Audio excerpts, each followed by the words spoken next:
Who is your neighbor if not for yourself? When the Lord said to love others like you love yourself, He is telling us to love ourselves. Make it about yourself. When Jesus said to turn the other cheek, He didn't mean you have to keep turning it over and over. There's only two cheeks, so after one chance, you better hit that sucker back, amen? This is the Bible After Hours.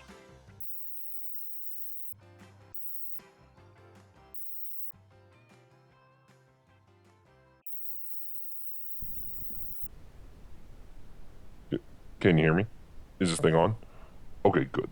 I am the foul-mouthed preacher, and this is the underground church. The word vulgar originally just meant to speak the language of the people. That's what Jesus did, it's what the apostles did, and that's what we're going to do here today. So, if you have children listening, or if you're sensitive to strong language, I'm the foul-mouthed preacher, it's going to get vulgar, you have been warned. The church above wants to sell a gospel to you that's going to improve your life. It's going to guarantee your afterlife. It's going to make you feel better and just do all the shit you could possibly imagine that's positive and good for you. They preach a self-centered gospel, but that is not the gospel of the Bible, and it's not the gospel of Jesus. I grew up with the model of a personal savior. I was taught to focus on my own personal relationship with God, and I was taught that if I was living right, that God would bless my finances, my career, my love life, whatever. And if anything's wrong, I fucked up, God's mad at me. It's all about me. It's all about God judging me or doing something to me, because my shit's the only shit that matters, right? I was so focused on how God could help my life be better that my only outreach to others was to let them know how God could be like their personal assistant. But I was committed to it. I read the Bible, prayed constantly so God might bless me. With my nose in the good book, I completely missed God. I completely missed what the fucking book's about. God cannot be contained in a temple. He cannot be contained in the Bible. He cannot be contained in myself. I do not have a personal relationship with God. I am in communion with God and His church. There is no God without the communion of the saints. There's no me and God in a quiet closet. When I get in that closet and I'm praying to God, that's great and all, but I'm also accompanied. I'm accompanied by the saints. I'm accompanied by those before me.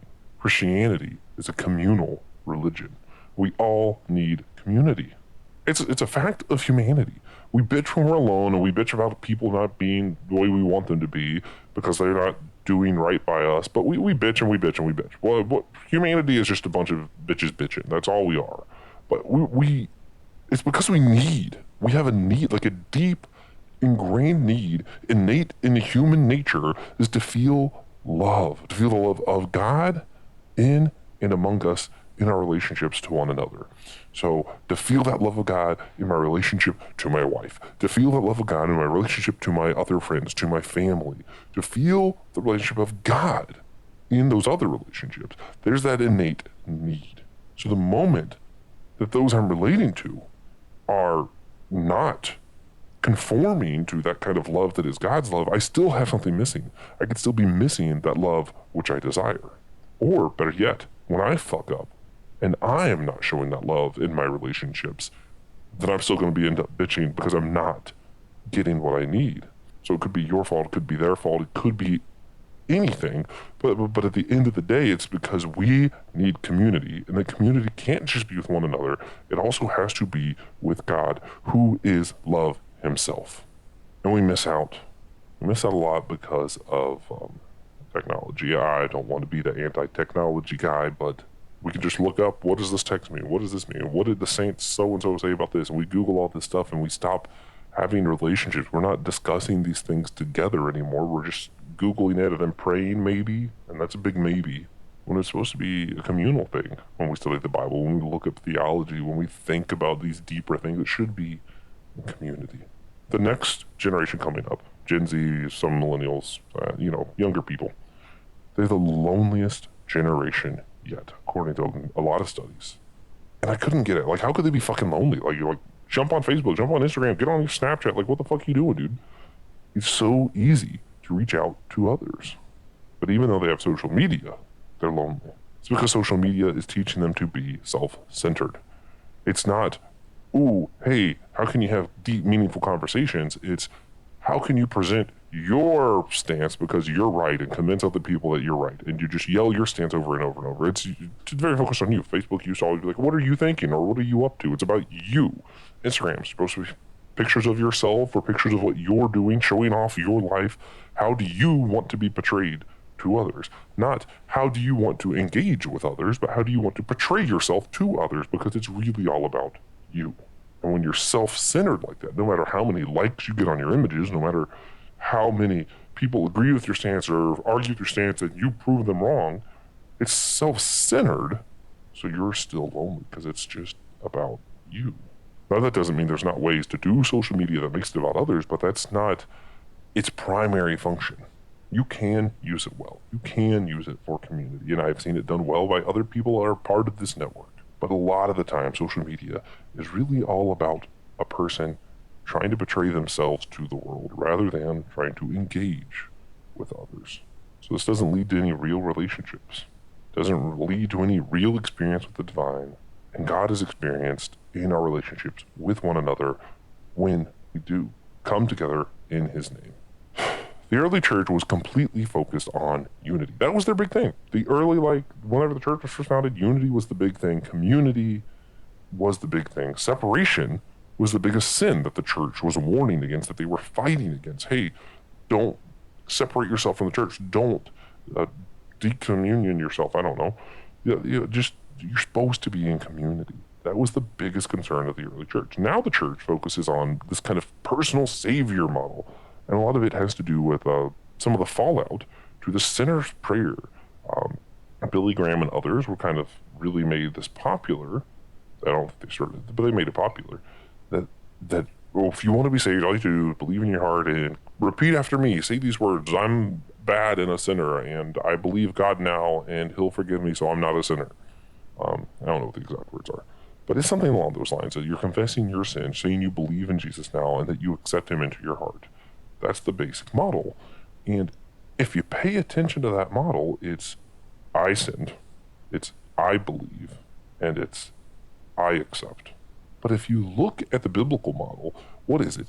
It's God came to the world, for the world. He gave his only begotten Son, so that whosoever believes in him shall be saved. And even when you go to these other verses, people are pointing out this, like, oh, look, work out your own salvation. He's talking to the entire church at Ephesus. But work out your salvation was written to an entire group, as in work together to work out your salvation. Salvation is a communal thing. God is a communal God. That is why the doctrine of the Trinity is so fucking important. Now we're going to read Psalm 14, moving on in the Psalms today. And we skipped Psalm 13. We are moving on. I do realize I missed a week, and I apologize. It is what it is. Here we are. As always, I'm going to read the whole psalm, talk about it as a whole, go to the pieces, and then we'll think about the whole again. So here's the whole psalm, Psalm 14. The fool has said in his heart, there is no God. They are corrupt. They have committed detestable acts. There is no one who does good. The Lord has looked down from heaven upon the sons of mankind to see if there are any who understand, who seek God. They have all turned aside. Together they are corrupt. There is no one who does good, not even one. Do all the workers of injustice not know, who devour my people as they eat bread, and do not call upon the Lord? There they are in great dread. For God is with a righteous generation. You would put to shame the plan of the poor, but the Lord is his refuge. Oh, that salvation of Israel would come out of Zion. When the Lord restores the fortunes of his people, Jacob will rejoice. Israel will be glad. So as a whole, this psalm, Psalm 14, is kind of hard to place. A lot of people are like, it's a wisdom psalm. Some people are like, actually, I think it's a lament song, whatever. Truly, it's a clusterfuck psalm, but it's not something I want to classify as a clusterfuck song. So as we go along, I will classify some psalms specifically as the clusterfuck psalms. Because they are portraying multiple emotions. They're not just lamenting, they're not just giving wisdom, they're not just celebrating, they're just a big ball of emotional shit. I'll call those the clusterfuck psalms when we get to them. This one isn't technically one of those because it is showing a singular emotion, but its structure is all over the place. That's why some people think it's a wisdom psalm, because it says the fool does this, but the righteous does this. That is kind of a wisdom structure, but it doesn't carry that through the entire psalm. Some people they go, it's a limit. It's a limit. Oh, everyone is sinful, and we turn to Zion. Zion's popular thing. They look to Zion in the lament psalms because they're sad, but they're looking for hope. Zion is a symbol of hope. But this isn't just that either, because it's giving advice. So if you really look at it, it's giving this kind of wisdom, lament. We don't know what this psalm is, and we don't need to know. It's okay. Find it out now. The main point, though, does seem to be that people fucking suck, and that God doesn't suck, and that God is going to save his people collectively, and they have a real reason to hope. There is like substantial hope to look for. When you look at to Zion, a real hope is present currently. All right, let's break that down and see where I see some of this. So, going back to the first verse, the fool has said in his heart, there is no God. They are corrupt. They have committed detestable acts. There is no one who does good. So the word here that's used for fool, it's fool. It's not someone who is evil. It's not an atheist who doesn't believe in God. When it says the fool says there is no God, it doesn't mean an atheist who truly doesn't think there's a God. The fool is really one who just doesn't believe, one who's living their life like God doesn't matter. So it's that fucking YOLO bullshit kind of stuff. They are ones who are living for themselves. They're not living for God. They're not living for others. Living for the day, carpe diem, whatever kind of bullshit. The detestable acts that it talks about in this verse then are ones of selfishness. Acts that disregard God's commandments, that disregards others, that disregards the community for oneself. I'm going to do what I want. I don't care what you're doing. I don't care about you. I don't care about whatever. I'm just going to do what I want kind of mentality. That's what's detestable here. The disregard for God's commandments, the disregard for wisdom, and the disregard for God's community. In this case, the people of Israel. Right? So that was the fool. This is what the fool said. Next, we look at what God says in the next few verses. Here we go. The Lord has looked down from heaven upon the sons of mankind to see if there are any who understand. The Lord has looked down from heaven upon the sons of mankind to see if there are any who understand, who seek God. They have all turned aside. Together they are corrupt. There is no one who does good, not even one. Do all the workers of injustice not know, who devour my people as they eat bread, and do not call upon the Lord? All right, a lot of weird language stuff here. I'm going to try and break this shit down. The word for turned aside is like, it's kind of like when milk sours. It's the idea of souring, of going bad. So these people they are people who have soured, people who have spoiled or have been spoiled. All right, and you go further, you see that like they devour my people and eat bread, really? Who devour my people as they eat bread. That saying, it's like people who are taking advantage of God's people, like going through them just like I would bread, just for my own sustenance. I'm just using people for my own well-being, is kind of the mentality that it's talking about. These are the people who do not call upon the Lord. These are the people who do not good, not one. They are sustained from putting others down for their own use, for taking advantage of people, taking advantage of God's people specifically. So think of those in church whose lives wouldn't change at all if God's real. Who maybe you go to church, but they don't live like God actually matters. Like love is the reason for the universe. They just go to church to say they went to church, check off their checklist, and go about their lives. People who go to church and maybe expect the church to help them, or maybe expect the worship to make them feel good so they can go about their week encouraged. These are people who are just using God's people, who aren't actually adding anything of substance, who believe in a personal savior, but aren't actually part of the holy community. They don't give back to the church. These people are the ones that the psalm is calling wicked, saying that God will punish. All right, next we see a prophecy. So we heard the fool speak, we heard God speak, now we're going to hear a kind of a prophet speak. So we're not really sure. This psalm's weird. Anyway, there they are in great dread. For God is with a righteous generation. You would put to shame the plan of the poor, but the Lord is his refuge. You would put to shame the plan of the poor, but the Lord is his refuge. The wicked will be in dread. That's what it says. They're going to be fucked up. They're going to be sad. They're going to be disdained at some point. Maybe not immediately, because remember, they're using people for sustenance. They're using people to make themselves feel good. Eventually, they will be in dread. They will regret. You reap what you sow. More Bible verses. Sure, that kind of shit. But God is with those who live for something, for someone other than themselves, for God and for the community. Though that's the righteous generation, that is who God is with. Also says people may overlook the poor, put to shame the plans of the poor. People overlook the poor, the unfortunate, minorities, the outcasts, immigrants, the LGBTQ community. But God, it says, the Lord is his refuge. God is the refuge for all who feel overlooked, who all feel like people trying to put shame on their plans. The Bible says they can have pride in the Lord. The Lord is the refuge to those who are overlooked. That's the prophecy. Then finally, we see the words of Israel. So we had the words of the fool, the words of God, a prophecy, and now the words of Israel in the psalm. Oh, that the salvation of Israel would come out of Zion. When the Lord restores the fortune of his people, Jacob will rejoice. Israel will be glad. Zion is a symbol of hope. I mentioned that earlier. Mount Sinai is where the law is. Mount Zion is the hope, the future for the Israel people. The Israelites had no theology of heaven at this point. Up until this point, they haven't thought of an afterlife, really. I think they might have had heaven. They didn't have hell. The hope, the salvation, though, isn't, oh, I'll be saved so we can have a good afterlife. It's not, oh, we can hope that we won't go to hell. The hope and salvation that's talked about in this psalm, probably something else. It's probably something for the present time. There is hope currently. You can live in hope that God cares about his people, that God smiles on those who live for the community and not for themselves, that God blesses those who care about the community over themselves. It's not all for one, but it's one for all. Selfishness, pride, is the biggest sin of all. And this must extend past our conduct in the church. It's not just, am I going to church just for me, or am I going to church so I can give? I mean, that isn't important. That's a big part of this. But that's not the only shit that matters. We have to give back to our churches, yeah. We also have to vote with the least of these in mind, the outcast in mind. We have to work in our communities with others in mind. How we drive should reflect the mentality that we put others above ourselves. How we act when we go out to eat should also have others as our focus. How we spend our money, our time, how we talk to those that we work with, and how we talk about about those we work with.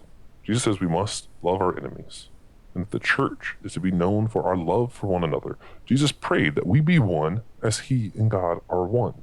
Unity, oneness, love, community is the primary objective of the church, is the primary function. It is the primary reality. The church is one. We don't have to hope to be one. We are one, and we better fucking act like it. That's how people will know the church, is when they act like they're in a communal religion, not in a personal salvation kind of religion. That's bullshit. And it's not what Jesus was about. That's not what this psalm shows us either. Again, let's look at it. God so loved the world that he sent his only begotten Son. Work out your salvation, the entire community of Ephesus. God chose the people of Israel. May every knee and tongue one day bow. Go back to the story of the Tower of Babel. It's found in the middle of the genealogy of Shem. Shem being the Hebrew word to make a name for, and in the middle of it, it has the story of Babylon, where people trying to make a name for themselves, and yes, that's the exact wording, and if you read it in Hebrew, it says, where the people, Shem, lowercase, so capital K, Shem's genealogy, and then all of a sudden, here's a story where people were trying to lowercase Shem for themselves, and God's like, yeah, fuck that shit, cast them down. Why? Because it's not about us. It's about our community.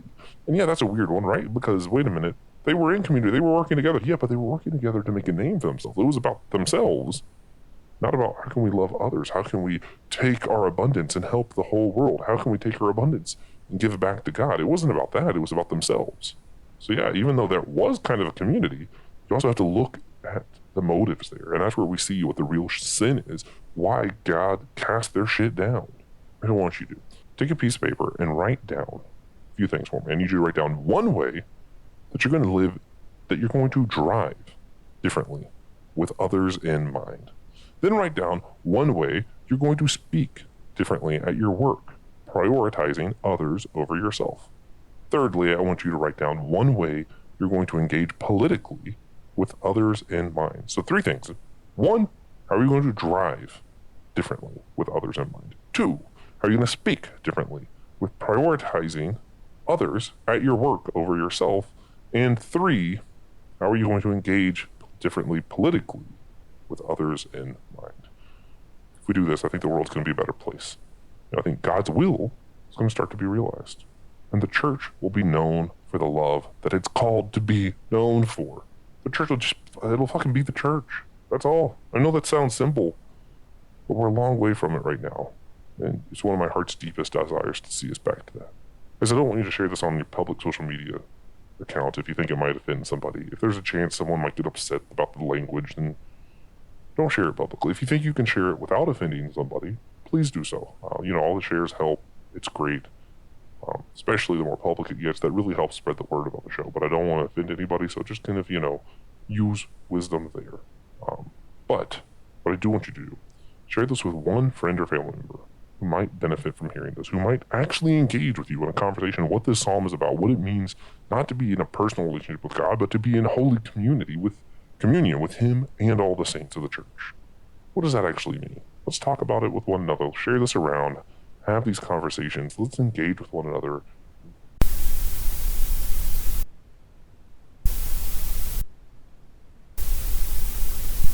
This was an Anazao Ministries podcast. If you enjoyed this show and would like to learn more about our network, go to the website in the description below. If you'd like to check out other shows like this, be sure to subscribe to the network.